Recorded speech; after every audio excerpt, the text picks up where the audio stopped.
Every single database you've ever used, I'm talking Postgres, Cassandra, you name it, it's all built on one single fundamental trade-off. So today, we're going to tear this all apart and show you exactly why these systems are designed the way they are. You know, this old German proverb, it hits the nail on the head. It perfectly captures the central conflict in all of data storage. It's this constant battle, right? The effort you spend organizing your data when you write it versus the effort you spend finding it when you need to read it back. So let's start right there with that core problem. Let's talk about the primal tension that every single database, from a tiny script to a global scale system, is desperately trying to solve. Believe it or not, this two-line bash script is a complete working key-value database. Seriously, the dbset function, it just appends a key and a value to a file. Done. And dbget, well, it just scans the file to find the most recent value for a key. It works. But the real question is, how well does it work? And this right here, this is where you see that core problem in its rawest form.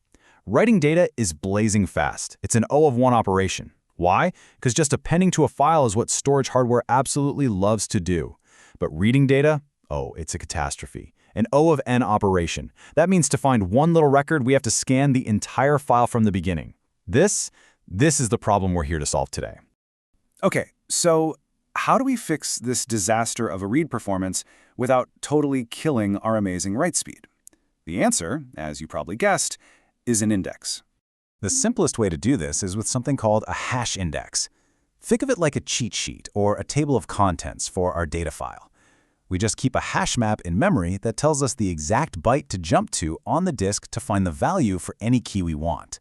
So this model, which is used by the Bitcache engine in a database called REAC, it's brilliant. It makes you read super fast, super predictable. But, and this is a huge but, it comes with two massive, deal-breaking limitations.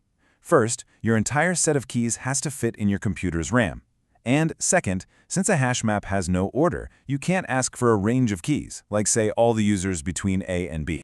And those limitations, they weren't just minor annoyances. They were fundamental problems that forced engineers to explore two completely different paths forward.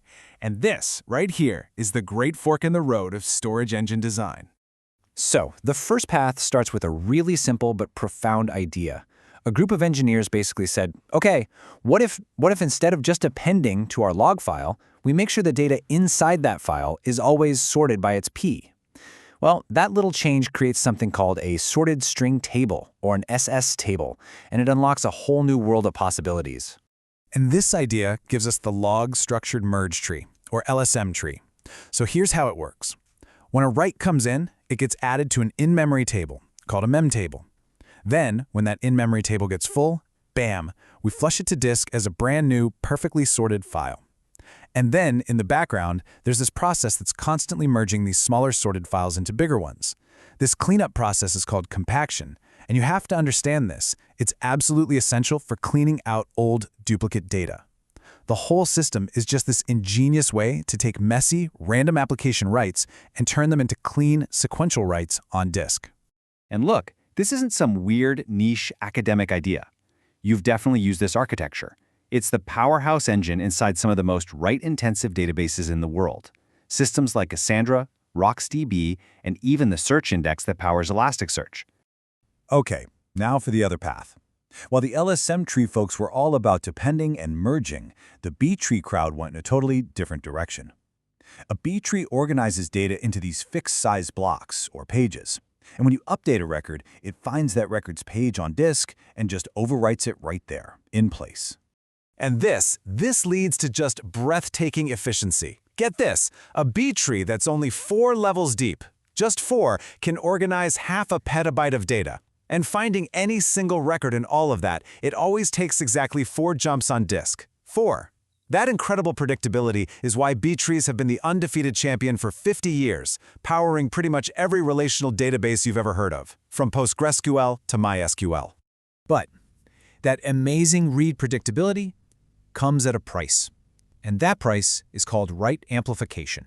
See, because B-trees update data in place, one little write from your application can actually cause a whole cascade of writes on the disk itself.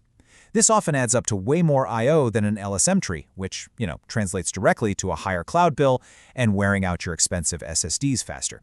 So the choice really boils down to your workload, right? An LSM-Tree's background compaction can cause some hiccups in your latency if it can't keep up, but man, it excels at just swallowing massive volumes of writes. A B-tree, on the other hand, gives you that rock-solid, predictable read latency, but it needs this periodic housekeeping job called vacuuming to clean up performance. So you have to ask, am I building for write throughput or for read predictability? That's the core trade-off. But hold on. Everything we've discussed so far, LSM trees and B trees, is all optimized for one thing: finding one specific record really fast. What happens when that's not your problem at all? What if you have a completely different kind of problem? Right. What if you don't care about finding one customer? What if you need to find the average order value across all 10 billion orders you've ever processed? This is the huge difference between a transactional workload, what we call OLTP, and an analytical one, OLAP. And trying to use an OLTP database for an OLAP query, it's like using a Ferrari to haul gravel. It's just the wrong tool for the job. And this really gets to the heart of it. OLTP systems are bottlenecked by disk seek time, how fast you can find a needle in a haystack. OLAP systems, on the other hand, are bottlenecked by disk bandwidth. They have to scan the entire haystack, and they need to do it as fast as physically possible. This massive difference in what you're asking the database to do, well, it led to a completely new, totally revolutionary way of putting data onto a disk. Okay, so a traditional database like PostgreSQL is what we call row-oriented. It stores all the data for a single row right next to each other on the disk. So let's say your table has 100 columns, and you just want to sum up one of them. To do that, the database has to read all 100 columns for every single row. Think about that. It's wasting 99% of its work. Columnar storage just flips this entire idea on its head. It stores all the values for a single column together in their own file. So now, when you want to sum that one column, the database just reads that one column's file. That's it. It completely ignores the other 99 columns, which reduces the amount of data it has to pull from disk by orders of magnitude.